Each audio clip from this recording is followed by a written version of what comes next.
네, 안녕하십니까. 오늘은 아이 컨택트 오늘자 방송을 제가 보고 좀 충격을 먹어가지고 여러분들과 이 소식을 좀 전해주면서 대화를 나눠보려고 합니다. 아이 컨택트가 원래 두 명의 신청자가 이렇게 어떤 사연이 있어서 이렇게 아이 컨택을 하면서 서로의 어떤 갈등 상황을 풀어가는 그런 프로그램이잖아요. 근데 오늘 나온 게스트 분이 조금 제 익숙하기도 한 분이기도 하고, 네, 그래서 이 시어머니가 나왔습니다. 그래서 자기 딸이 3년 동안 실종이 됐다고 얘기를 했고, 그 실종된 사실을 그 내막을 알고 있는 가족분이기 때문에 이거를 외부로 드러낼 수가 없었다고 얘기를 합니다. 그래서 사위가 예쁘지 않을 그런 상황이었는데, 왜냐면 사위가 계속 그 아내를 꽁꽁 숨겨놨기 때문에, 자기 개인적인 사정에 의해서 아내를 숨겨놨기 때문에 사위를 예쁘게 볼 수만은 없는 상황인 거죠. 근데 그 사위가 놀랍게도 길이었던 겁니다. 그래서 이거 굉장히 충격적이어서, 사실 제가 최근에도 그 유튜브 통해서 무한도전 보면은 길 나오는 걸 보면서 자주 웃기도 했었고, 그래서 더 충격이 심한 것 같아요.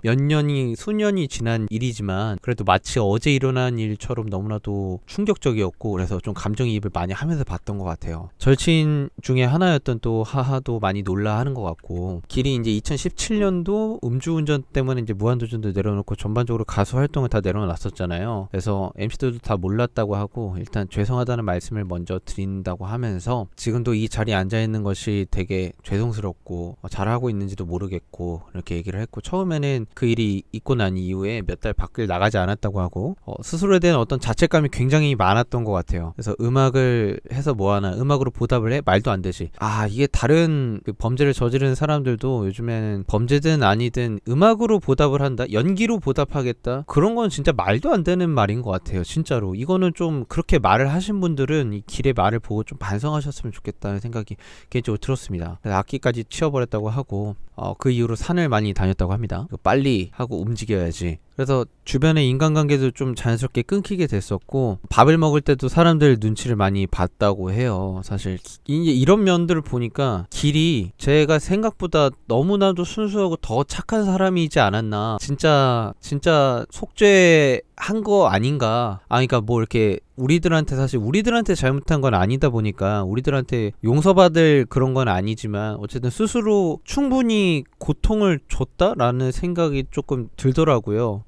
자숙이라는 게 이런 건가 싶을 정도로, 사실 뭐 웬만한 음주운전 한 사람들 지금 방송가에서 떵떵거리면서 하는 사람들이 너무 많거든요. 근데 이제 장모님이 말합니다. 자기가 저지른 일인데 어떡하냐고. 자업자득이다. 처음에는 이렇게 얘기를 하는데, 자기 딸도 날카로워져 있었다. 그리고 헤어지라고 말하면 안 될까라는 생각도 많이 들었다고 합니다. 근데 손자가 이미 있었고, 그래서 결혼설도 예전에 났었다고 해요. 기사로. 근데 다 몰랐고, 길은 그거를 이제 밝히고 싶은데 밝힐 타이밍을 놓쳤대요. 왜 놓쳤냐면, 아들을 낳았는데 이제 주변 사람들이 아무도 모르고 있는 상황이어가지고, 나중에 기자들이 이제 길이 직접 연락이 안 되니까 길의 지인들한테 물어봐가지고 어떻게 된 거냐 물어봤는데, 지인들이 전혀 모르니까 그에 대해서 사실이 아니라고 얘기를 했다고 해요. 근데 지인들한테 얘기하고 또 기사화하는 거에 대한 그 타이밍을 놓치다 보니까 걷잡을 수 없이 번져나가서 결혼식도 축복받으면서 해야 되고 돌잔치도 해야 되는데 그거를 못했다는 거죠. 그래서 그 장모님이 또 속은 또 엄청 타들어가죠. 기사가 났을 때 맞다고 했으면 얼마나 좋았을까. 사실 뭐 길의 어머니 아버님은 자기 자식이 잘못한 거니까 뭐 이해는 할 수 있지만, 딸 같은 경우에는 길이 잘못한 건데 딸의 가족들도 다 피해를 보고 힘들어하는 상황인 거죠. 그래서 임신을 하면 아이를 뭐 축하받을 일인 거고, 사실 장모님 입장에서 얼마나 더 귀하고 예뻐 보이겠어요. 반성하는 사람의 마음을 가지고 지냈다고 하고, 집 앞에서만 감춘 채 살았다고 합니다. 장모님이랑 사이가 매우 안 좋은 것 같아요. 굉장히 어색하고 서먹서먹하고, 지금 길의 어떤 스탠스를 보니까 굉장히 장모님하고 서먹한 것처럼 이때까지는 그렇게 느껴졌는데, 어쨌든 장모님이 식사하실 때는 자기가 잘 뜨고, 자기가 식사할 때는 장모님이 잘 뜨고 막 그랬다고 하더라고요. 그래서 장모님이 아직도 가슴으로는 이해가 안 되고, 아무래도 딸이 계속 갇혀 있었다 보니까 3년 동안 밖에 나가지 못하고, 어떻게 손자가 이 길이 아빠다라고 얘기도 못하고 그냥 집안에만 있었다 보니까 그 자유롭지 못한 모습에 어머니가 속이 타는 것 같아요. 그래서 사위를 아직 좀 마음으로 받아들이지 못한 상태고, 그리고 또 아내의 외할머니가 돌아가셨는데, 이제 장모님의 어머니죠. 그래서 그때 이제 상주로 갔었는데, 어머니가 이제 손님들이 많이 오고 하니까 길은 잠깐만 나가 있어라. 잠깐만 밖에 있다 와라. 왜냐면 길이 알려지면 안 되니까 그런 배려를 해줬다고 하더라고요. 그래서 길이 또 그거에 있어서 또 죄송한 마음도 들고 안절부절했다고 하더라고요. 지금 어머니하고 딱 만나서 인사를 하고 장모님은 길을 쳐다보지 않습니다. 길이 뭐라고 얘기를 하는데 자기도 3년 동안 참 힘들었다고 얘기를 합니다. 그래서 아이 컨택이 시작됐는데 길이 장모님의 눈을 마주치지 못해요. 그래서 눈 맞춤 신청해서 왔는데 왜 눈을 안 보냐고 장모님이 먼저 얘기를 해주십니다. 근데 장모님도 눈을 가끔씩 피하시더라고요. 이제 눈 맞춤 시간 끝나고 나서 대화를 조금 하는 시간에 그때 왜 안 밝혔는지, 기사가 났을 때 왜 숨겼는지, 사실 무근이라고 길이 이제 잘랐으니까 왜 그런지 물어보니까 그래서 자네가 밉다고. 근데 길 같은 경우에는 아내에게 의견을 물어봤는데 아내는 자신의 의견에 전적으로 동의하는 상황이고, 하지만 그때는 자신이 결정하는 데 있어서 장모님의 입장을 생각을 못한 거예요. 장모님은 그 나름대로 자기가 계속 거짓말을 해야 되는 상황이었다고 합니다. 길은 자기 혼자 받아야 되는 벌인데 이 가족들이 다 같이 고생한 것 같아서 너무 죄송하다고 얘기를 하고, 장모님이 또 봉사활동을 갔는데 익숙하지 않은데 뭐 신나는 노래가 들려오는데 그 신나는 노래가 계속 반복됐대요. 그래서 이 노래가 뭐냐고 물어보니까 리쌍 노래를 틀었다고 하더라고요. 그 리쌍 노래가 그래서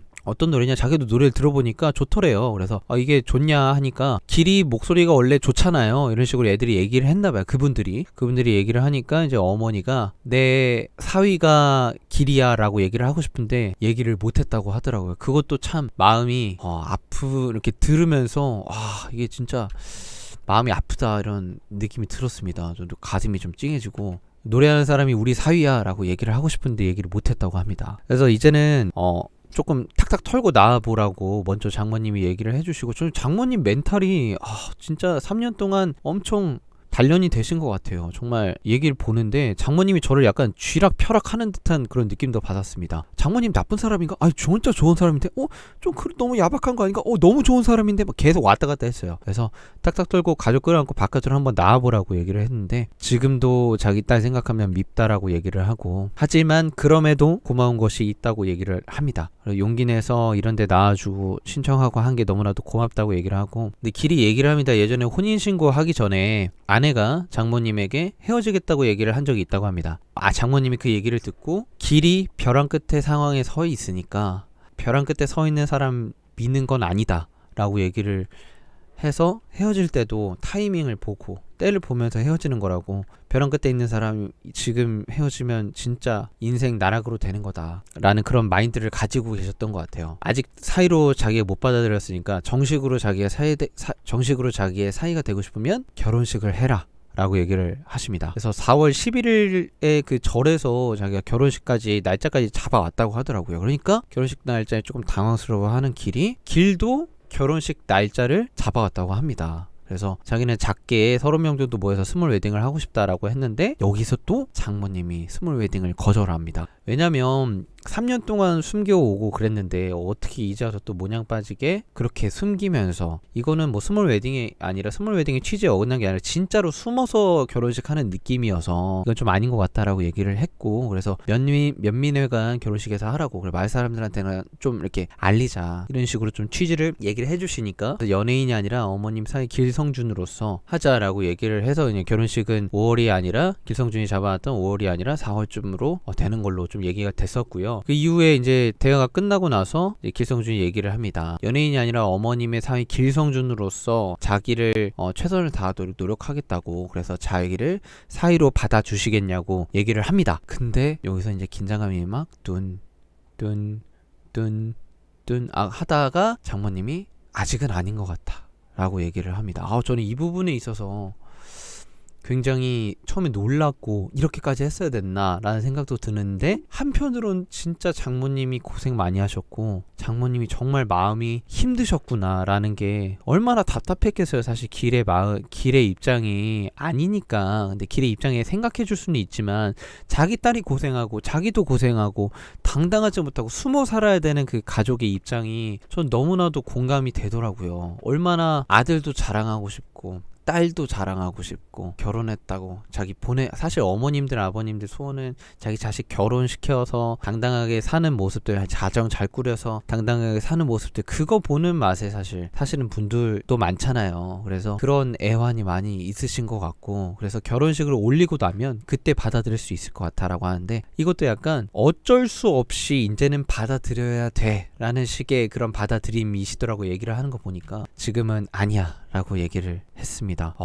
저는 진짜 깜짝 놀랐어요. 그래서 아직 사위를 인정하지 못하고 길을 냅두고 뒤돌아 나가십니다. 장모님도 여기서 사위를 혼자 냅두는 게 마음이 편치 않다고 얘기를 했고요. 자기 생각보다 마음이 닫혀 있었다고 얘기를 했습니다. 근데 이게 끝나고 나서 길이 장모님 대기실을 찾아오니까 길이 웃으면서 또 다가가고 장모님 손도 이렇게 만지고, 장모님도 이게 사이를 둥 두들기면서 환하게 웃으시면서, 그래 사람의 인연은 하늘이 맺어주는 거라고 했잖아, 우리가 어차피 인연은 맺은 거니까 잘 갖고 나가자 라고 얘기를 하면서 끝납니다. 그래서 저는 이게 장모님의 멘탈이 진짜 짱인 것 같고, 이게 대본인가 싶을 정도로 장모님의 어떤 그런 멘탈이나 그런 뭔가 저를 일단 쥐락펴락했어요. 그거에 너무 감탄스럽고, 사실 제가 음주운전이나 범죄 저지른 연예인들 많이 응원을 안 하는데 이 정도 자숙, 이 정도 숨어서 한 거면 그래 진짜 응원해주고 싶다라는 마음이 좀 들더라고요. 길이 잘 살고 못 살고를 떠나서 그냥 이제 이 가정이 좀 행복하게 지냈으면 좋겠다 라는 그 느낌이 들더라고요. 사실 저도 가정을 꾸리지 못했지만 저도